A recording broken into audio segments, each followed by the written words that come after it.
Hello fellow collectors and welcome to Long's Toys. Today we are taking a look at Mobile Suit Gundam Micro Wars SP, which is kind of a special wave that happened in between 4 and 5. And most of them are just repaints. They're what they're calling real type special colors for the Gundam, the Jim, and the Zaku II. And then we just have a blue Zagak, because previously the only Zagak we had was the red one because it was Char's Zagak. So now they're giving us just kind of the normal infantry color of the Zagak. So I was happy to get this one. These ones I was a little bit less excited for, but there's some interesting color schemes.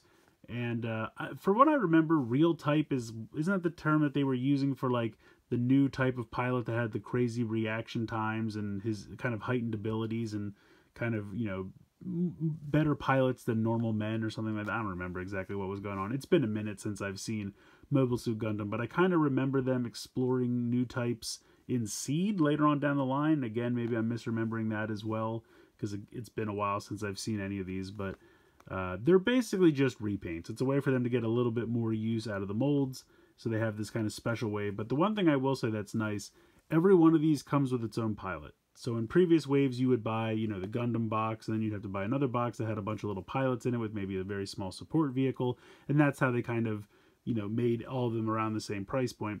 But with this wave, it's just you buy a robot, it comes with a pilot, and it's just all the way down the line. So if there's only one that you wanted, you could grab just that box, have a pilot right for it, and you'd be ready to go. So I do appreciate that. I think that's nice. I kind of wish they had done that all the time. But, and you can see there's not too much going on with the packaging. There are just these four in this little wave. So I think it's pretty neat. But I'm going to go ahead, get them out of the box, get them all stickered up, and then we'll take a closer look. So here are the four out of the packaging. We'll start with Gundam over here. Now, I'm not really sure what makes this a new type color scheme. Really, it looks more like camo to me. It's got kind of a dark gunmetal gray and some kind of camo green. Not really sure what makes that new type color scheme, but again, I haven't seen the show in a while. So the one thing I do like about this line, they give you a lot of paint applications. I mean, all of this is painted. The only thing that's a sticker, this very tiny little square up here at the top, this little square here in the crotch, the kind of maroon with the little gold there, and then the lining around the feet. All the red on the feet is a sticker. Everything else is paint. The shield's fully painted. The eyes, this red up here is fully painted. Everything on the body itself. The gun is painted. You can see that it's got kind of a unpainted handle there, so it doesn't rub off on the hands, which I appreciate.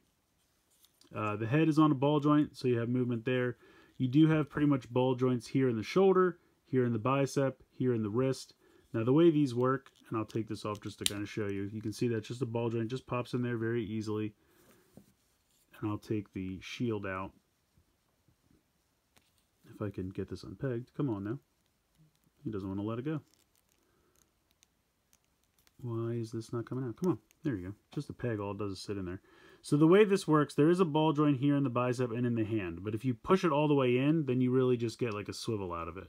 But you can kind of rock them out a little bit, because you can see it is a ball joint. So if you kind of pop it in, you know, halfway in, you can get the full range of motion. But if you pop it all the way in, it just becomes a swivel. And it's kind of the same up here. If I pull this away a little bit, you can get more movement out of it. Now sometimes they really click in, but you see if I pop it out about halfway like that, now I can get a full ball joint out of it. I kind of like to push it all the way in just because it snaps in really nice and then it stays. And I don't mind just the swivel because honestly I don't really need a ball joint in the bicep. I think it's kind of a weird idea anyway. But it is there, so I wanted to show it off. And then the shield just pegs into his hand like so. But you do have some movement there if you wanted to rotate that around. So you do have a swivel there as well. And then ball joints here in the hips, and then ball joints for the feet. So you can see that moves around, and you can see the movement down here. Now the other thing about this line, if you open up the chest, and then you rotate this part out, you can see the little pilot inside. So if we go ahead and lift him out. And in this wave, they're mostly the same. I believe both of the pilots for the Federation are orange, and both of the guys for Zeon, it's the same, just green pilot. But I'll show them off as we go. These have always reminded me of little Diaclone figures, and now I finally have a little Diaclone figure to show you. You can see that the Diaclone ones are even smaller, which seems impossible because these are already so tiny. But they're very similar in terms of articulation and things like that. So I just wanted to do that fun little comparison. But the head can swivel from side to side. You have a very limited ball joint here in the shoulder and in the hip. And then you just have bends in the elbow and knees. so that you can just kind of sit them in there. But they're still cool. I like them a lot.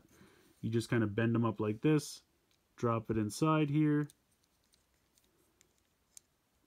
push that close, and then you can see how there's kind of a little cutout there for the head to fit in. So you just line that up and then close it up. And there you go. You have the pilot inside, your fun little super deformed Gundam. I like him a lot. I think it's a lot of fun. Get him to stand properly. There we go. Next up we have the new type Jim. And this is kind of the mobile suit made for mass deployment based on the Gundam. So that's why it shares similarities, but it's kind of the mass-produced suit. Now they all have these beam sabers up here, but you can't unpeg these. And I really wish they came with actual beam sabers they could hold, because I love the beam sabers, but they only ever come with the guns. So I think that at this point this line is kind of dead, which is a shame. But that is one thing I would have liked to see them eventually do, is just some beam sabers that these guys can hold. But this guy has all the same articulation as the Gundam. He's got a cool little gun here. He's got pretty much the same shield. And then if we open him up, you can see pretty much the exact same pilot inside. But overall, he looks good. Now for him, I think the only stickers are this here on the shoulder, and again wrapping around the legs. And I think that little bit there is a sticker as well. Everything else is painted, so really, really nice.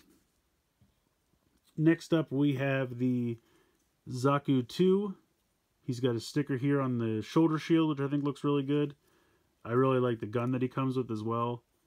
He's got pretty much all the same articulation as the others. His head can move from side to side. I don't think it's a ball joint.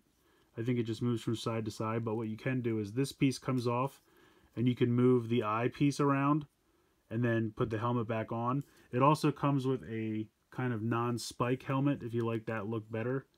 So whichever one you prefer, they give you both, which is pretty cool. Also, if you want to army build these things, you could have some with the spike and some without, because they do give you both options, which is pretty cool. But the head can move side to side, ball joint here in the shoulder, same wrist and bicep swivel there. You can see it comes with the axe, which looks nice. Same ball joint in the hip and ankle there. And then these knee pads are stickers, and then all the wrap around of the feet are also stickers. So that's pretty much all he has, plus this one on the side there. And then when you open this up, you have a Xeon pilot, which is exactly the same, just green instead of orange. So nothing terribly exciting going on there. But I do love the little pilots. I think they're fun. And I love that they fit inside. So really happy with this. Now I'll be honest, I don't know how this is differently painted from a normal Zaku. Or Zaku II, rather. It looks pretty similar to me. I mean, maybe this sticker on the shield is the only thing that I can really point to and say it's different. I don't know. But now we move on to the Zagak. I love the Zagak. I was so happy when they decided to do the blue one, because the blue is kind of the standard issue, and then the specially painted red one was for Char. So we got the red one, but we never got the standard issue, so now I'm really happy to finally get the standard issue. Now the cool thing about this is, so you open this up to put the pilot inside, but there's this little slide right here that you can slide this piece from side to side, and that makes the eye move. So you can see it's over here. If I slide it over here to the side, now it's over there. And I just think that's so fun that it has a little slide so you can move the eye around. I just think that's such a cool little touch. Now these are stickers, this here and this here, but these two front pieces are that eye piece moving around. So I think that's fun. And then the pilot inside, same as the one in the Zaku II. Nothing really exciting going on there. And then he's got a ball joint here. The hands, the claws can spin. You can spin them around. And then you have a ball joint in the hip and a ball joint in the foot. So he's probably got the least amount of articulation. But I love this design. It's just like a fun little robot monster. Got these big tanks on the back. I just always really liked this design. So I was happy to get the normal color scheme for him. I think he looks absolutely fantastic. So I think this whole wave is a lot of fun. Honestly, I think this whole line is a lot of fun. When they announced it, I was all in for it. I've been buying them since day one, and I've really been having fun with them. Like I said, I have not heard anything in a while. I do still have Wave 5 to review, which I will get to eventually. I apologize it took me so long to get to these, but I just have such a backlog of things. And I will eventually get to 5 because I do have that, but I have not heard anything new since Wave 5. So I'm kind of thinking that the line has run its course. I was really hoping that they were going to get to other Gundam, like Gundam Wing, maybe G Gundam, even Seed, anything like that would have been fun. but they seem to pretty much stay in Universal Century, which I understand. I mean, they have kind of the most mass deployed and you know, standard troops and soldiers and things like that. I also kind of wish that they would have done some dioramas for these, or little play sets, or even a white base that these could fit in. They did do a white base for the Converge, but I don't think these guys will fit in it. I did kind of look into it, but I think that Converge is a little smaller.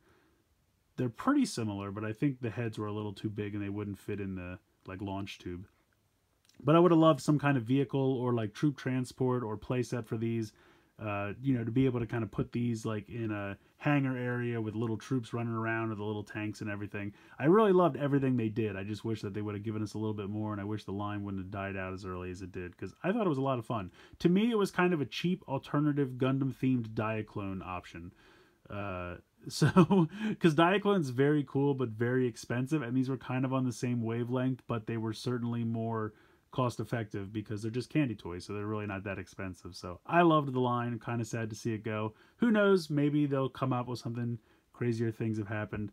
I know with Ultraman Choto, every time you think that's dead, something new gets released. So who knows, maybe, fingers crossed. But I think this line's a lot of fun. I think this set is very fun. If you can pick these up for relatively inexpensive, I would recommend it. I would think at this point probably Mandarake, things like that would be your best bet to find some of these, but they should still be pretty relatively priced because, like I said, they're just candy toys. But I think they're a lot of fun. If you're a fan of Gundam, I recommend checking them out. Let me know what you guys think in the comments below. Please like, share, and subscribe. Hope you guys enjoyed the video, and as always, thanks so much for watching.